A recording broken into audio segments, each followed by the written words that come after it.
Good morning again, Michael from the Urban Homestead Academy. We're going to thin our carrots out for the second time. So we did the first thinning a couple of weeks ago, and it's basically the same principle. So you just cut through the tops of the leaves. These will all go to the chickens for food. This is quite a quick process really. And because we use the carrots on 3 or 4 different lots, you don't need to wait. You can be eating carrots from the first 6 weeks right through to a 6-month to 12-month period. So we're going to thin that entire row out. Just leave the last few so you can see the difference. And basically all you do is you just thin every second one again. As you can see, they're a nice little size now, these ones.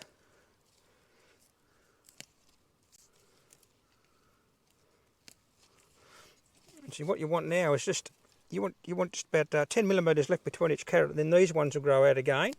And then next time we'll thin them out again when the leaves are grown back, cut the leaves back, and then we thin every second one of these ones out, and then they're 2 times the size of these ones.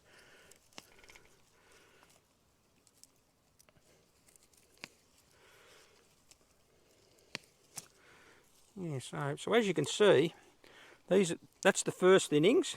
As you can see, they're doubled in size.